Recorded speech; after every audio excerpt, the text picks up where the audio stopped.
Now, many of you already know that NEO has been doing some organizational optimization, coming up with plans that can, of course, make them preserve some money. This includes them cutting 10% of their staff, together with cutting the projects that don't make financial sense in the next coming 3 years. These are the projects that don't bring in money to NEO, which is what, of course, we read about those projects, of course, in the reports we read about a couple of weeks or a week or two ago. Now, ladies and gents, today we just read wonderful news of saying that NEO has started recruiting dealerships partners for their sub-brand and NEO, which is something that, of course, it is good news because this is yet another initiative by NEO trying to do their business optimization, which we have been seeing reports telling us or giving us the details as to what exactly they are doing to be more efficient. I mean, you will know that especially with their sub-brand or for their sub-brand, NEO has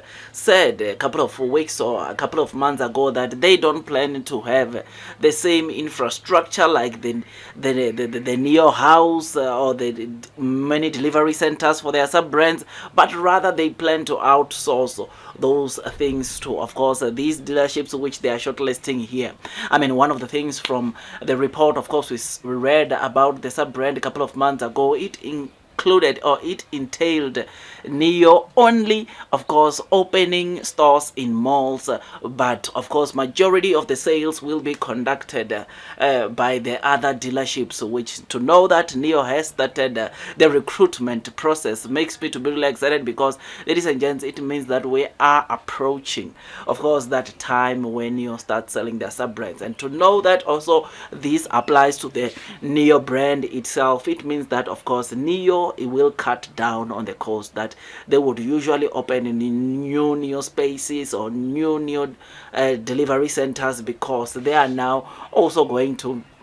sell their cars or do partnerships that will enable them to have other dealerships do these jobs for them. These, of course, you know that NEO's partnerships with these potential dealerships, it will include before and after sales services, which is something that is pretty good or amazing, which makes me to be really excited about this whole thing, because yet again we are seeing NEO implementing or doing something that will save them financially, which is something that is pretty good. I mean, when I read this, of course, report, this was a plus of some of the good things that NEO will be doing to, of course, be more financially efficient as an organization. This is something that makes me to be really excited because, like I said, over and above the 10% cut or the 10% job cut which NEO is doing, and it's supposed to complete that process now in November, and of course cutting down on projects that don't make financial sense in the next coming 3 years. NEO, over and above that, it's looking at partnering with other dealerships in terms of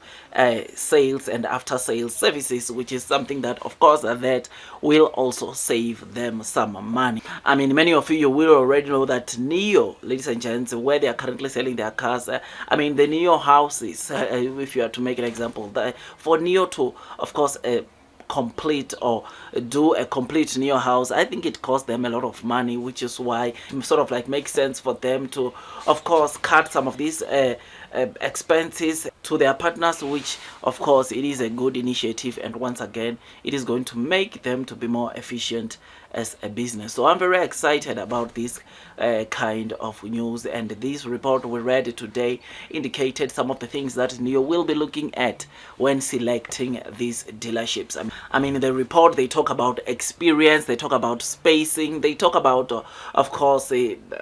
staff that the dealerships have, they talk about all these kind of things, which makes it really interesting and makes or will make NEO to obviously select the kind of company that will be able to do the job, and that is to sell their cars. So I'm very excited about this initiative, and like I said, it is an initiative that comes over and above the other initiatives that NEO is doing to make sure that their business or organization is more efficient, which is something that makes me to be really excited as an investor. I mean, 2024, not only will we be seeing NEO starting to sell their sub brand, but we are going to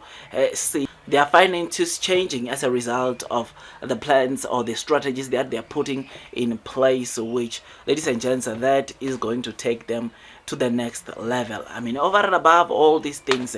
I mean, you will know that chances are we could see same time or next year around the same time, NIO could be producing their own cars, which that again, it's another good initiative, or it's another big catalyst that so many of the investors are patiently waiting to hear the confirmation from NIO to say that they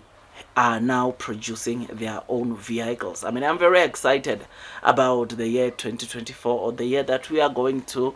because, ladies and gents, there are so many things or good things that will happen next year, especially looking at the strategies that NIO is implementing now in preparation of 2024. So I'm very excited, and I just thought I'd just give you this quick updates. If you enjoyed this video, don't forget to hit the like button, comment and subscribe. And once you subscribe, don't forget to hit or click that notification bell so that at least you get notified by YouTube every time I drop a new content. Otherwise, that's all from me, and I wish you nothing but the best in your stock market investing journey. It is always good that before you buy NIO for the very first time, you do your own due diligence so that at least you can be comfortable as you are investing onto this stock. Otherwise, that's all from me, and I wish you nothing but the best in your stock market investing journey, and God bless you all.